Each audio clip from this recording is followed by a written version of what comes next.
I married you to take care of her, remember? My husband said with a smirk as he lugged a massive black suitcase behind him and stepped out through the front door, leaving his bedridden mother and me behind. He was off to Hawaii with a skip in his step.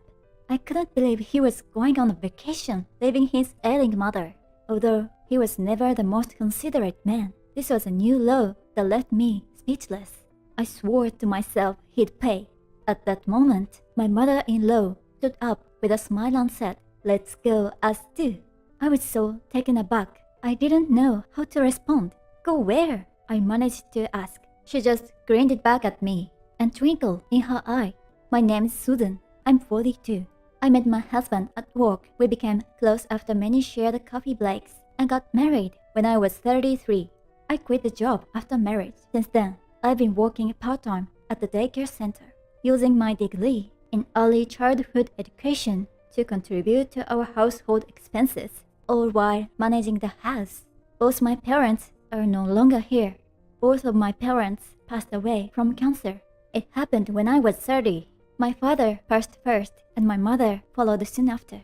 I've been pouring all the love they left behind into my mother-in-law and the kids at the daycare. My mother-in-law treats me with such kindness. That alone makes my marriage to my husband worthwhile. I truly love her. Sadly, we've been unable to have children, and now I'm this old. It's really heartbreaking that I can't show her the face of her grandchild. I feel really sorry about it. Moreover, my husband tended to vent his frustration on her, which fills me with guilt. Why can't my husband cherish his own blood-related parent? Although his behavior toward her at home is appearing, he takes good care of her in public, which stops me from getting angry at him. To make up for it, I rented an apartment about a 15-minute drive from her house, so I can easily check up on her living alone. It was during one of those days. When I was doing housework after finishing my job, my cell phone rang. It was from my husband, who should have been at work. "Hello? What's happened?" When I answered, I could hear the distress in my husband's voice. Well, according to him, my sprightly mother-in-law had fallen and was taken to the hospital in an ambulance. I was shocked and worried. She was such an active, healthy woman. "She is at the hospital right now, but I can leave work. Could you go to the hospital instead?" he asked. I agreed immediately, and after taking off my apron, I rushed to the hospital he had mentioned. Upon reaching, I found my mother-in-law lying there, dressed in a patient gown. "I'm sorry you had to come. It would have been better if John was here." Seeing the genuine regrets on my mother-in-law's face, I was flustered. "Don't apologize. You're like my real mother. It's only natural for your daughter to come." "You always put me in your debt, Susan. Thank you." Her normally vibrant smile was dimmed. It was sad to see her so unlike herself. From what I gathered, she had been knocked over by a large man on the street and had fallen down. I heard that the big man had fled, feigning ignorance. I learned that there had been a police incident before I arrived, and to avoid burdening my exhausted mother-in-law, I sat down and called the doctor to ask the details. But luckily enough, she hadn't fractured her hip, but rather the part of her back close to it. She would need to be hospitalized for a bit, but I was told she would be fine with physical therapy after that. This brought me some relief. "Hey, I hate to ask, but could you go to the hospital and take care of Mom for a while?" my husband said as soon as he came home. I had already informed about the severity of the injury and doctor's advice to him over the phone. I sighed at the sound of his voice, which didn't seem apologetic at all even as he said sorry. "But you'll at least visit her, right?" I asked my husband, who always made plans to go out on Saturdays and Sundays, but he let out an exaggerated sigh and said, "No, I got plans on the weekends. I've been invited to play golf and drink by my boss. I can't say no to that." I was so shocked that I couldn't say a word. "But she's your mother." As I said this, my husband just said with a faint smile, "So what? My job comes first. I leave everything to you." "Oh, and I've already eaten." With that, he stripped off his suit and headed for the bathroom. It was his usual routine, but I thought this was too strange, even for him. He often ate dinner before coming home, but his boss couldn't be so terrible as to prevent him from even paying a visit. At the moment, I made up my mind, but not yet. The real challenge was still ahead. I decided to take a leave of absence from work due to needing to prepare for things like changing clothes, since the hospitalization would last about a month. My director gave me his approval willingly, and so a month passed. In the end, my husband didn't visit even once. I didn't feel angry anymore. I was just tired of my husband. That was 2 days before her discharge. It's about Mom. When I asked him what he meant, my husband unilaterally continued the conversation. After her discharge, I was to take care of her, and to do that, I would have to live with my mother-in-law in her house. All of this was up to me, and since he didn't know when he would return, he would have to keep our rented apartment as it is. Since my mother-in-law still needed physical therapy and nursing care, I decided to extend my leave of absence. Although the number of children to take care of increasing during the summer vacation, my director kindly said, please manage it properly. While my mother-in-law was now able to sit up in bed, she still needed help from others. That is, if she was left alone, she would become bedridden. I rented a remote control electric reclining bed for my mother-in-law's room, bought a bouquet the next day, and went to pick up my mother-in-law who was being discharged. My mother-in-law was very pleased to receive the bouquet and thanked me many times. My husband didn't come. I knew why, but I didn't do anything for now. Doing all the housework and caring for my mother-in-law was hard but not painful. I found it heartwarming to see her gradually recovering. I had been living in my mother-in-law's house for 3 months. It was around the time when her health started to improve. My husband, who hadn't provided any care to his biological mother for those 3 months, instead often being madly running off to our rental house, was now in good spirits. Next to him was a large black suitcase. Where are you planning to go? Even though I already knew the answer, yet I dared to ask. It's Hawaii, baby. Gotta burn through some PDO. I'll be there for a week. I married you for the caregiving, so I'm counting on ya. As he left, looking down on me, he picked up his large suitcase, opened the front door, and left. He cheerfully left his bedridden mother and me behind, headed off to Hawaii. How could he leave his own mother, who needs care, and go on a trip? He's always been a man without much empathy, but this was just too much. It left me speechless. I will make him suffer. That's when my mother-in-law, smiling, rose to her feet. Well, let's go ourselves. I was so surprised to see her suddenly stand up that I couldn't react properly. Where to? I asked in return. She said with a sparkling smile, to our new home. My mother-in-law said it with a carefree tone. However, I was more concerned about her injury. Mother-in-law, when were you able to get out of bed? I was bored being alone, so I started doing physical therapy. There's nothing wrong with my bones anymore. I'm sorry for keeping it a secret. I just wanted to surprise you. My mother-in-law laughed cheerfully. My vibrant mother-in-law was back. However, I was still in a state of confusion. I'm glad to see you standing, but a new home? When I asked, my mother-in-law responded in a bright voice. Yes, let's get everything moved while he's gone. Don't worry, I had a modern house built just 3 stations away. We can move with just 1 phone call. Then my mother-in-law told me something unexpected. She had received a large sum of money from the insurance after my father-in-law, who had passed away in a car accident. A friend she met at daycare had offered to rent this house. I didn't think this house, as small and old as it is, was enough to leave to you. She said the new house was barrier-free, considering our old age. It was already around the time I got injured, and while I was deciding when to move, this whole situation came about. But my mother-in-law continued, now I can repay you for your kindness. Let's quickly call the movers and get this done.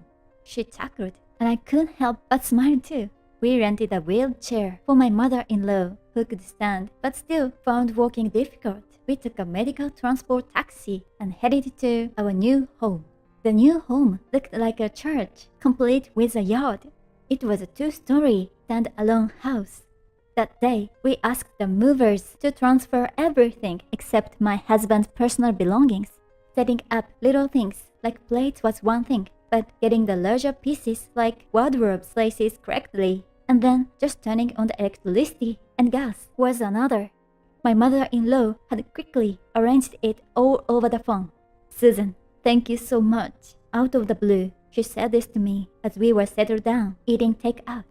"Oh no, you don't need to thank me," what she said next took me by surprise. "It's alright. I know everything."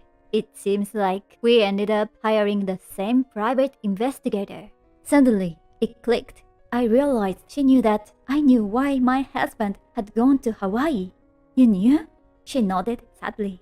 "Well, I am his mother, after all." I knew something was off. Now, what should we do? I had made up my mind. Let's decide when he returns from Hawaii. A week had passed since my husband left for Hawaii. My cell phone rang, notifying me of a call from my husband. As I expected, I thought to myself and picked up the phone. "Hey, what's going on? I can open the house and no one's answering the doorbell. Where are you?" I inadvertently grimaced at his loud voice. "The house keys have been changed for the new resident. Your belongings are at your place." Hearing this, my husband shouted in frustration. "What? What's happening?" I patiently explained to my clueless husband. "Your mother's house is hers, not yours, and the only house under your name is rented apartment. So, even though it was hassle, I moved all your stuff to the apartment." As expected, my husband blew up. "What's with your attitude? Where are you? At the apartment?" I let out a sigh.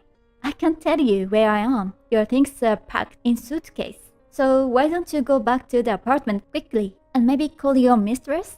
Suddenly, my husband was flustered. What? How do you?" I sighed again. "Reflect on your actions. I had a private investigator look into it because I was suspicious. I'm prepared for divorce." "Wait, let me at least talk to ma'am." "Mother-in-law, John would like to talk to you. What do you think?" I turned to my mother-in-law sitting on the bed. "May I borrow your phone for a moment?" My mother-in-law said this with a smile, so I handed over my cell phone with a smile too. "Oh, Mom, come on, you're kidding, right? Enough with the jokes." My mother-in-law said, pretending to be surprised. "Are you still saying such things? Even after having an affair? Don't you have any shame? It seems like I may have gone wrong in bringing you up. Everything Susan is saying is correct. There's nothing more to add." After saying that, she handed the phone back to me, still smiling, and added, "If you have something to say, go ahead." "I'm sorry. It seems like I read him not properly, so it led to you marrying such a foolish and overly optimistic person." My mother-in-law spoke loudly, making sure the voice could be heard on the other end of the phone. "Well, that's how it is." She unilaterally hung up the phone and turned it off for now. We are now in our long-awaited new home. We had just finished the morning chores and were having a casual conversation with my mother-in-law. Her room was the spacious garden view room. My room was on the second floor. The living room and kitchen were on the first floor. I opened my cell phone on the small shelf, and finally, my mind settled and laughter welled up within me. My mother-in-law was also smiling warmly and kindly. It felt good. Now, how did we end up in this situation? Well, believe it or not, my mother-in-law was also using the same private investigation agency to investigate my husband's whereabouts. The reason the agency didn't inform us was because they had a strict confidentiality obligation towards the client, and it was effective within families, so they couldn't say anything. My resourceful and energetic mother-in-law had been skillfully using the phone while doing physical therapy on her bed. Her proactive nature was truly admirable. It turned out that my husband had been cheating for quite some time. Furthermore, his outings with his boss were actually visits to strip clubs. His affair partner was a woman from one of their business partners. Apparently, he approached her himself while she was working as a salesperson. It's such a ridiculous story. I wish I could return all the time I spent living with such a person. That's why I intended to hire a lawyer and get a divorce. It might make my husband happy as well. He can fully indulge in his beloved saleswoman. It remains to be seen what will happen when his facade crumbled. A few days later, please, don't divorce me. I've never seen my husband so pathetic before. When I went to the apartment to pick up some of my stuff, he suddenly appeared and apologized. Why? You have someone else, don't you? I naturally replied. In response, my husband burst into tears. He can't handle doing household chores on his own. His affair with the saleswoman was purely a way to fulfill his desires, and he never thought of marrying her seriously. And above all, my mother-in-law said she wants to sever ties with him when he got divorced. Those factors have piled up, and it seems like my husband is at his wit's end. Honestly, I couldn't care less about what happened with his affair partner, and I don't have even a tiny bit of love or sympathy left for my husband. And there's one more thing. If we get divorced, my mother-in-law has offered to adopt me. Apparently, it's her way of repairing me. I was delighted by the idea because I love my mother-in-law, but it also puzzled me since we don't have any grandchildren. Nevertheless, my mother-in-law strongly urged me to go through with the adoption. One reason is that she wants to live together, but there's also an underlying motive. She wants to transfer all her inheritance to me because she feels responsible for the trouble her incompetent son caused. My mother-in-law is seriously intent on severing ties with her son, so I must also face this situation seriously. To be honest, I was truly happy about it. When she proposed the adoption, I even cried at first, having lost my parents at a young age and been betrayed by my husband. My mother-in-law's smile was my only solace.